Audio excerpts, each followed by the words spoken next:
Bayangkan kita dapat surat pemanggilan ya, atau surat cinta atau SP2DK. Terus kita datang ke kantor pajak dan sama Fiskus ditanyain dong, tolong saya dikasih cetakan rekening pribadi Anda yang Anda pakai untuk usaha. Nah loh, kalau Anda berposisi seperti itu, apa yang akan Anda lakukan? Well, jangan khawatir lagi. Di video kali ini kita akan ngebahas, aku akan ngerangkum kurang lebih 10 perkiraan pertanyaan-pertanyaan yang menakutkan dari para petugas pajak dan bagaimana cara kita untuk menjawabnya secara aman dan juga elegan. Tapi dipastikan teman-teman, petugas pajak itu adalah orang juga ya, sama aja kayak kita, bukan orang yang harus kita takutin atau gimana gitu ya, nggak perlu seperti itu, santai aja dan kita sebaiknya juga menjawab sesuai dengan yang dia tanyakan. Oke, langsung aja ya ke contoh pertanyaan nomor 1. Apa tuh? Pertanyaan ke-1 mengenai rekening pribadi. Apakah Anda memiliki rekening pribadi yang dipakai untuk usaha? Well, arti dari pertanyaan ini adalah Fiskus itu mau menilai apakah ada potensi kebocoran omset atas usaha Anda yang instead of Anda taruh ke rekening kantor atau rekening usaha, tapi ditaruh atau ditransferkan ke rekening pribadi. Nah, jawabannya of course aja bilang, loh saya punya rekening pribadi, cuma tidak saya gunakan untuk usaha. Asalkan Anda benar ya, makanya saya selalu wanti-wanti dari awal bahwa kalau Anda berusaha, jangan pernah mencampurkan rekening pribadi dengan rekening usaha. Harus terpisah ya, sehingga ketika ada pertanyaan seperti ini, Anda akan bebas worry ya, karena memang Anda sudah menjalankan strategi ini sejak zaman dahulu kala. Pertanyaan yang kedua ini mengenai sumber modal usaha.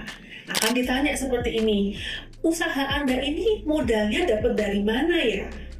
Nah, ini artinya Fiskus akan menilai kalau Anda bilang bahwa oh ini adalah dari tabungan saya nih. Nah, akan dicek lagi apakah Anda sudah melaporkan penghasilan yang sesuai dengan modal yang Anda sudah serahkan ke usaha itu. Gitu ya. Jadi pastikan bahwa apabila Anda mendapatkan atau apabila Anda menjawab bahwa ini adalah modal pribadi, pastikan bahwa penghasilan dan harta yang sudah Anda laporkan itu sudah match atau sudah sesuai ya. Selanjutnya, pertanyaan ketiga mengenai perbedaan omset. Biasanya gini nih, mereka tanya, Kenapa ya yang Anda laporkan di SPT tahunan tahun 2022 misalnya, itu omsetnya kok lebih kecil banget ya dibandingkan dengan data yang saya tarik di marketplace? nah, coba Anda harus jawab apa? Nah, kalau saya, itu yang kita langsung jawab adalah tidak mesti yang di marketplace itu adalah benar merupakan dana yang diterima atau dana yang dilepas, karena di sana bakal banyak potongan, bakal banyak retur apalagi banyak ya kan, dan juga barang keluar itu belum tentu menjadi omset loh. Kita mengakui omset itu berdasarkan pesanan yang sudah selesai, bukan berdasarkan barang yang dikirim, karena ketika barang dikirim secara akuntansi itu masih belum merupakan penjualan. Kenapa? Ya karena secara prinsipnya belum terjadi serah terima antara penjual dengan pembeli. Masih tanggung jawab saya itu karena masih dalam perjalanan, masih dibawa kurir yang saya percaya untuk mengantarkan barang-barang ini gitu ya. Jadi itu belum bisa kita akui sebagai penjualan. Lalu pertanyaan keempat nih, biasanya mengenai transaksi tunai. Kalau memang usaha kamu ini ada potensi memiliki transaksi tunai dari pelangganmu ya, dia akan tanya, apakah semua transaksi tunai sudah dilaporkan? Ya, Anda harusnya menjawab seperti ini aja. Ya memang semua transaksi tunai sudah saya masukkan ke dalam laporan catatan harian uang kas kecil.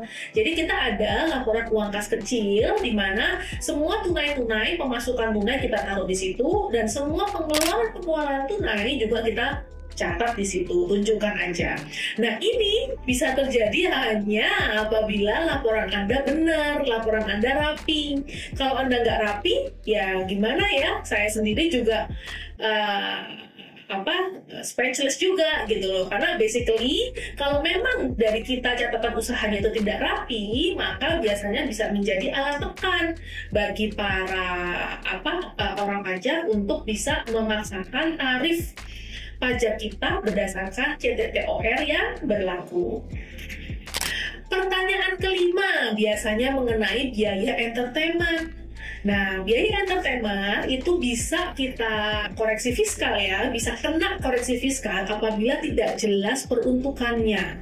Jadi, pasti dia akan bertanya gini, saya boleh lihat daftar penerima atau daftar nominatif dari biaya entertainment ini? Nah, artinya apa? Dia ingin melihat apakah memang biaya entertainment ini sudah sesuai dengan aturan dari fiskal, yaitu ada NPWP atau KTP penerima, ada penjelasannya ditujukan untuk apa ya. Nah, apabila tidak ada, nah siap-siap Anda kena koreksi fiskal ini merupakan koreksi fiskal positif sehingga menambah kurang bayar dari pajak tahunan Anda ya. Jadi pastikan belajar dari sini apabila Anda melaporkan dan mencatatkan yang namanya biaya entertainment, maka Anda harus juga menyiapkan daftar nominatif.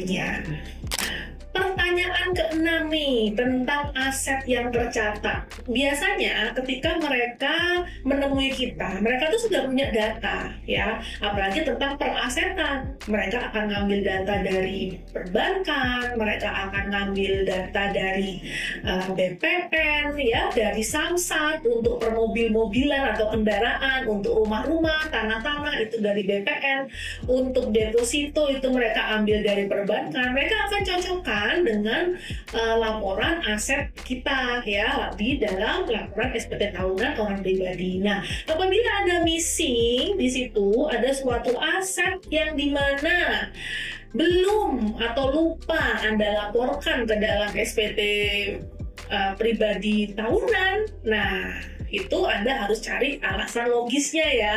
Kenapa kok ada gitu? Oh, bilang aja lupa. Nah, tapi pastikan ya bahwa penghasilan yang kita sudah laporkan itu masih mencukupi, masih masuk akal gitu ya dengan perolehan aset itu. Karena logikanya begini teman-teman, nggak mungkin kan misalnya ada seorang pekerja dengan gaji UMR Surabaya misalnya di angka 5,2 juta UMR sini. Nah, ternyata dia memiliki mobil BMW X5.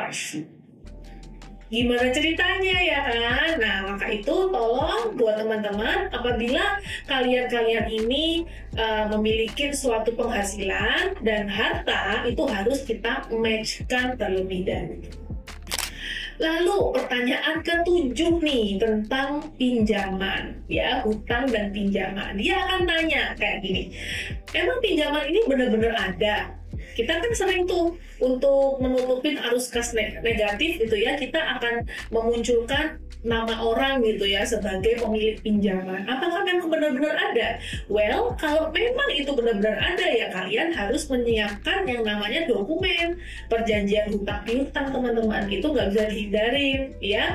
Apalagi kalau Anda berhutang kepada orang pribadi, dan rata-rata memang orang pribadi ini agak susah juga untuk mau diungkapkan identitasnya gitu kan. Nah, oleh karena itu kita coba cari lawan transaksi yang memang mau untuk diungkapkan identitasnya, dan kita melakukan perjanjian hutang piutang secara tertulis, kalau perlu ke notaris teman-teman, supaya bisa kita jadikan bukti otentik atas pengakuan hutang kita kepada pihak ketiga ya. Karena memang hutang itu adalah triknya orang kaya untuk mengelabui pajak teman-teman. Makanya para fiskus ini akan sangat berhati-hati dalam melihat, meng-cross check hutang piutang ini. Lalu pertanyaan nomor 8 itu mengenai pemasok atau supplier. Dia akan tanya gini, apakah supplier ini benar-benar ada? Anda beli berapa kali dalam satu bulan dengan supplier ini?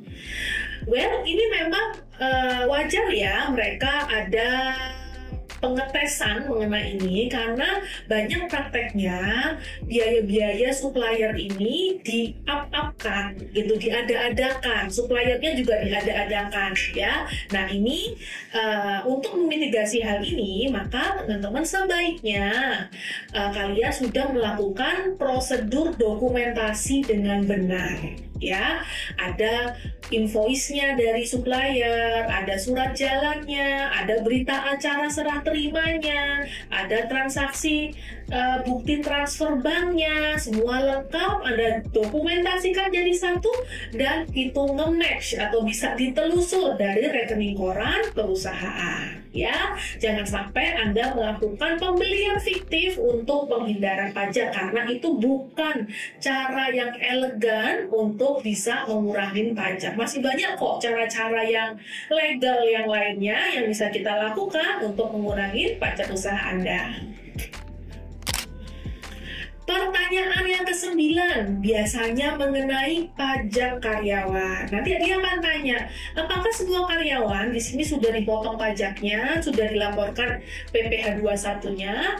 Ya jawab saja, sudah pasti iya dong. Karena setiap karyawan di sini itu ada BPJS-nya ya. Anda bisa cek aja dengan laporan BPJS. Biasanya mereka akan nge-match ya. Jadi oleh karena itu untuk terkait dengan karyawan teman-teman itu memang dokumentasi juga harus benar.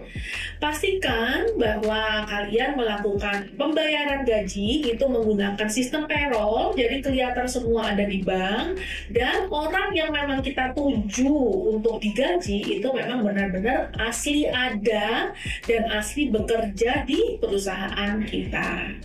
Kenapa nih kok ada transaksi besar kepada keluarga Anda? Nah, ini juga mereka pasti akan pay attention ya terkait dengan afiliasi ini.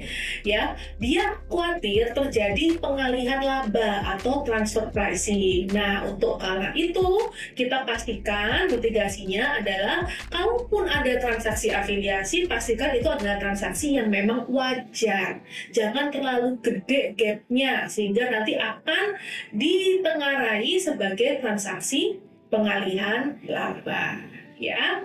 Oke teman-teman, sekian video sharing session kita pada kesempatan kali ini. Teman-teman semoga bermanfaat ya. Aku doakan usaha kalian semua sukses, semakin membesar, dan jangan lupa ya kalau sudah semakin membesar itu sudah mulai ditata perpajakan ya, tax planningnya dan juga laporan keuangannya. See you in the next video. Bye.